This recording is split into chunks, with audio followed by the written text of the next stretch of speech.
What's up, everyone? How's it going?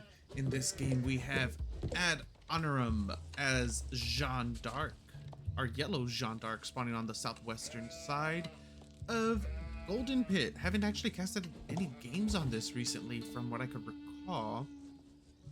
And up here on the northeast, we have our green Abbasid Dynasty, VanDerDorf. I love watching VanDerDorf play. He has some really nice, like, back and forth games sometimes. He has those clutch moments. He's a pretty solid player. Like, he really is. I've seen him take some good games off some games off of some really good players, but then at the same time, it's like he struggles with people who just play completely out of the box. I've seen him struggle with he's generally top 150. Yeah, top 100, top 150 GM. Not GM. What is it called in this game? Wow, Conqueror. I don't know why I was thinking Grandmaster. So he's usually like top 100, top 150, Conqueror. Really solid player. And I've seen him take games off some really strong players. At the same time, I've seen him lose to like Conqueror 1 players that do some really wonky stuff, and it just completely catches him off guard.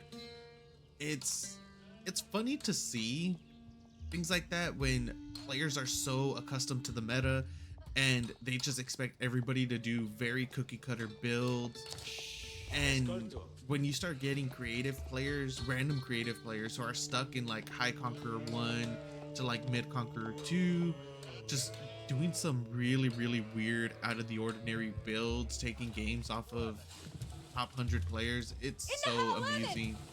That's why one of my favorite players in AoE4 is 3DB, because he does play at the highest caliber, and he also just plays so creative, so weird. I absolutely love it. He really reminds me of the American StarCraft 2 player, Neeb, Protoss player, where he didn't play very many standard games. Even Estrella too, both of them amazing Protoss players in StarCraft 2, playing at the highest caliber, just doing their own thing. Like, they just did not care what the other player was doing. They wanted to play their own style. They didn't care what the meta was. And in a lot of cases, they were the ones that would completely change the meta, because their builds were just so... Oh, even Ragnarok.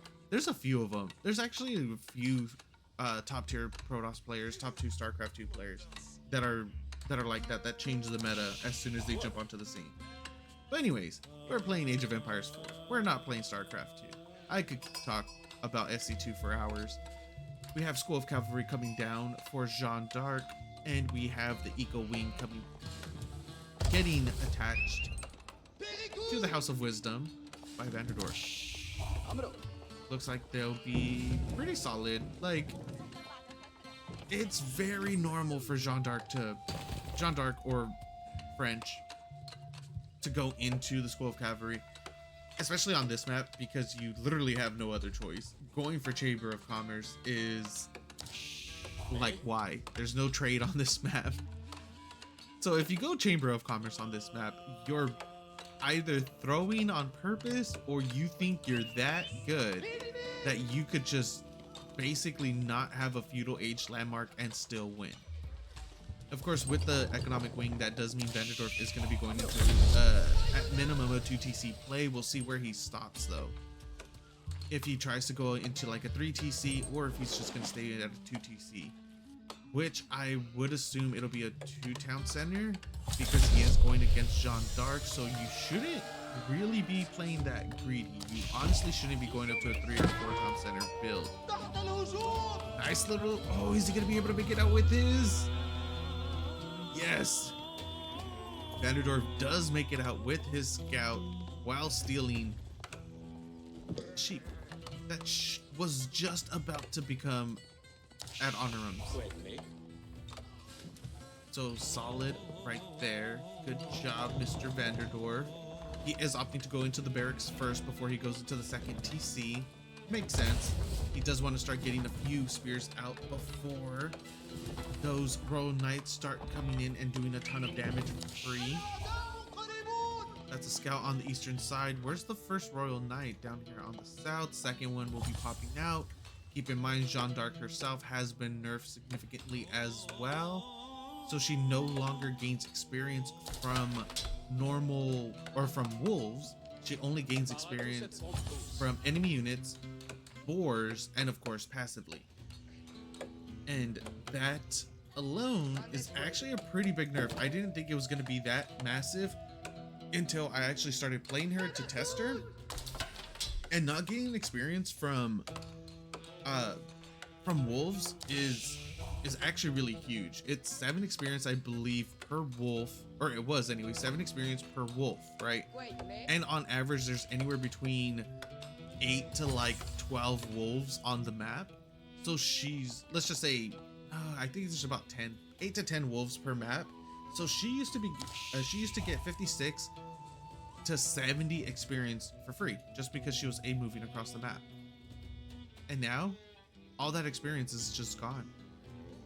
She's has to be more active on the map. She has to be more aggressive, or she has to basically rely on her natural or her passive experience gain, which is something you obviously do not want to do, because now that you're going to be out that experience, the wolf experience, you're looking at a way longer level up time on just passive experience. Before, I think it was like 14 minutes to age up, or to level up, not age up, to level up passively. Now she's looking at probably, I want to say 16 minute, by the 16 minute mark, roughly, give or take. Obviously it depends on when you hit level,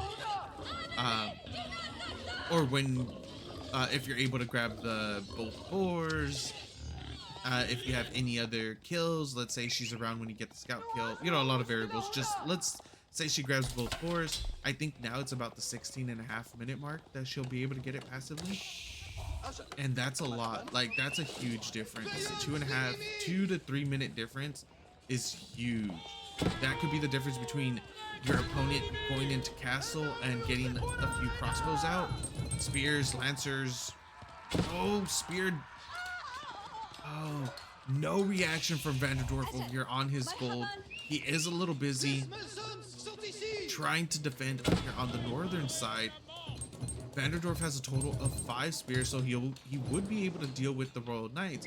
But the fact that Jeanne d'Arc is here makes it a little bit more difficult. She still has 2 charges of the Holy Wrath. That's 20 damage and 1.25 tile radius. Consecration still hasn't been used. No, the first consecration still hasn't been used. It should be going over to the one Holy Wrath. Is VanDerDorf gonna be able to? No. And now the second charge is up and running. Yeah, this is gonna be the best bet for Jeanne d'Arc, is to run at the moment. Her survivability has been nerfed at level 4 and 5 as well, or level 3 and 4 as well. They did reduce the damage reduction from 50% to 40% at level 3, and then at level 4 from 66% to 60%. I honestly think they should have nerfed that a little bit more, because damage reduction takes effect before your armor does. So it's still cutting your cutting range damage by a lot, by way too much. What are you going to be doing now? It's 32 villagers to 30. 1 TC against 2 TCs, so I don't think VanDerDorf has been double producing. He should not be engaging on this though. Holy Wrath goes off. I like the little split that VanDerDorf did right there.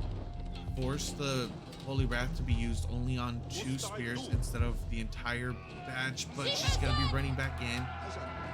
The positioning on the barracks is pretty terrible because they are gonna be able to go after that next. VanDerDorf sitting on 7 spears. And that's essentially it.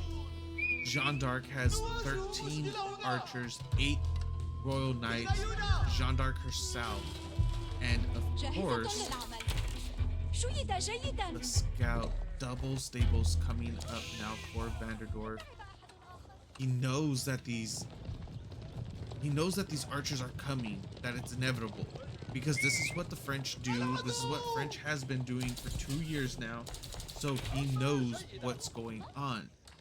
The issue being from here is, how is he going to be able to deal with this properly, because it's 27 military for Honorem against the 12 of VanDerDorf. These archers are going to be able to poke in, do a really nice amount of damage at any point in time. And there's a lot of villagers up here that are going to be getting picked off as well. 17 villagers in total. Only 3 of them are going to be able to get garrisoned. The charge from the Royal Knights are going to land, and so many villagers are going down. This is absolutely brutal. The spears are forced to engage, but they will be getting picked off as well. The focus fire, essentially non-existent from our Jeanne d'Arc player, but it doesn't really matter. There's so many archers right there that they're able to just start picking off spears like it was no one's business. 11 villagers have went down so far. That's insane. Yes, VanDerDorf is on 2 TC, but taking that type of eco damage, it doesn't matter if you're on 2, 3, or 4 TC. Like, you're still gonna have to replenish that. You're still gonna have to make those villagers again, plus the idle time. This is not looking good for VanDerDorf. He has essentially half the military supply right now. He's down 16. Oh, never mind. He's down 20 now. But it was just a scout. 36 military for Honorem. 18, 19 for VanDerDorf. 12 spears, 7 horsemen. That's all our green Abbasid has. Our yellow Jeanne d'Arc, 38 military, 25 archers, 11 royal knights that are rotating around trying to pick off whatever they can. 2 rams coming up, Jeanne d'Arc, and of course the scout. First ram is done, second ram finished as well. And now at Honorem is going to be going in for that game-winning push. He needs to. Why is he sending these? The horsemen are going to have to come back soon. This is not looking good for our green Abbasid player. Counterattack or harassment happening on the northern side. All the spears are there. The second TC is under fire. It will go down. There's nothing here in order to defend against it. A single villager is gonna start repairing. It's not gonna be enough. So many villagers on the western side still. 9 total. He's getting attacked from multiple angles. I don't see how VanDerDorf holds this. He does get a nice round on the archers with his horsemen, though. There's a royal knight here. Jeanne d'Arc does go back. A lot of the horsemen have went down already. The royal knights are coming back in order to deal with this. Both rams are done, but it doesn't matter. If VanDerDorf can't hold this, or can't clear up this attack, which it looks like he's not going to be able to, there's going to be another Holy Wrath prop pretty soon. And there it goes. Does get at least two more spears before they were able to get inside of the town center to garrison. They are evacuating now. 45 villagers for Honorem. 44 military supply against the 49 villagers for VanDerDorf, 15 military. I wouldn't be surprised if GG gets called within the next 2 or 3 minutes, just because there's actually nothing he could do at this point. He's so far behind in the military. Yeah, he still has a decent amount of villagers. More and more are going down. 17 in total have been killed. There's still villagers up here to the north that are getting picked off, potentially get picked off as well. He hasn't pulled them because he has nowhere else to send them. Oh, never mind. He has some over here on the eastern side, some berries that he could go to on the east side of his base. This, like, I don't know what VanDerDorf could have actually done differently. maybe not go for the 2 TCs if you went for the military wing into, well, go for the 2 TCs but off of the military wing instead of the eco wing. VanDerDorf is going to try to attack one last time. Level 3 Jeanne d'Arc is just going to be so brutal at this stage of the game, where both players are in feudal age, not enough damage in order to actually deal with it. The military for VanDerDorf is getting completely wiped out. He's sitting on 7 military total. GG does get called. Game goes to our yellow Jeanne d'Arc player at Honorem. Thank you guys for watching. Hope you enjoyed, and I'll see you next time.